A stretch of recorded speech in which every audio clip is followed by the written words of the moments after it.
everybody, welcome to Best Access. Watashi desu. In a few minutes, I'm going to go see the movie Scream 7. As you can see, the poster right behind me. Today is the official release of it, and anybody that has watched my videos or knows me, when it comes to horror movies, I'm in. Blood, guts, gore, kill counts. That's what a horror movie should be all about. Let's see how Scream 7 ranks amongst the other previous 6 versions. I'll be back, folks. All right, folks, movie is officially done of Scream 7, so let's get on out of here and get started with our review. And I gotta make sure I pick up my trash right here, and also a few items that I managed to pick up. So, and right now I'll show you guys what I got. So let's just head on down. Gotta be careful down these stairs real fast. I'll make sure I don't fall, huh? And take a look, folks. Here, the theater, nice and empty.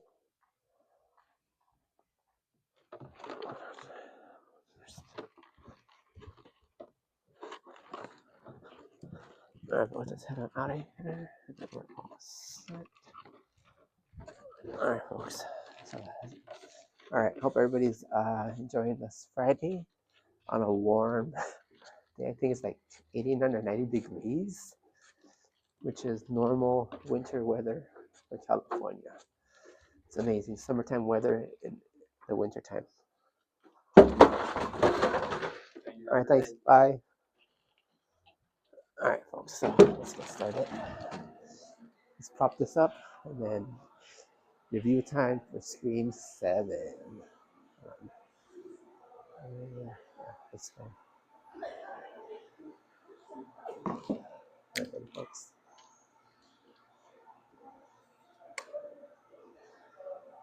Alright, so first of all, those of you wondering what I got in the bag, take a look. A popcorn bucket right here.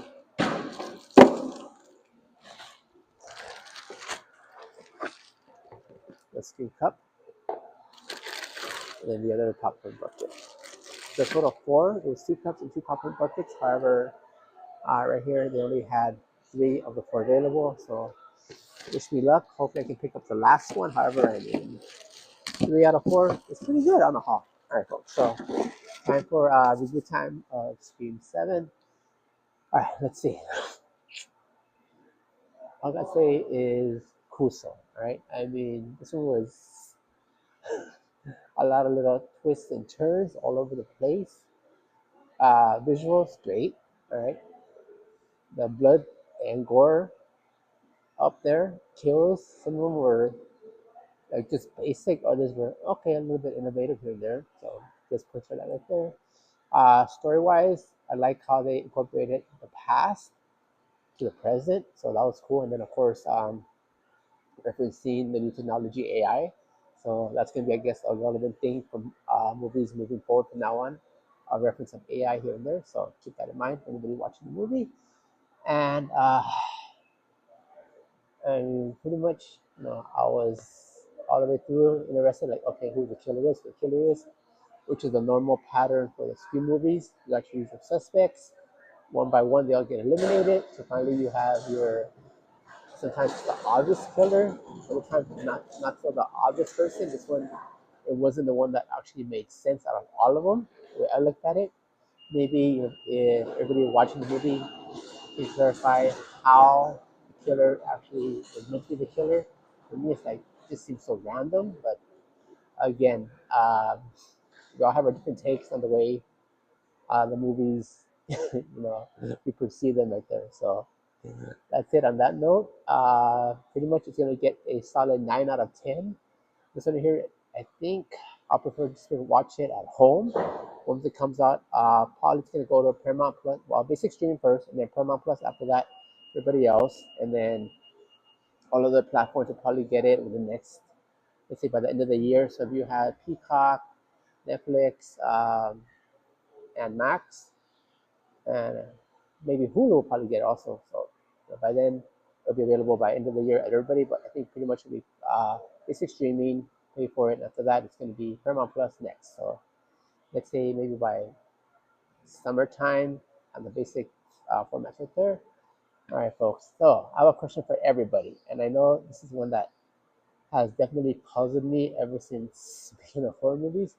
How is it that the main villain or the killer themselves can go through so much damage? I mean, they get stabbed, they get shot, they get pretty much they fall 10 feet and they get up like nothing. And I'll tell you this much, folks, from experience, when you fall 10 feet, you do not get up right away.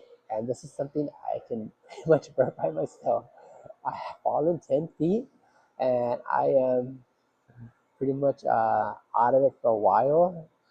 And when it did happen for me, I had, I think they said three fractured ribs and a punctured lung. So that's how badly I my damage was when I fell 10 feet.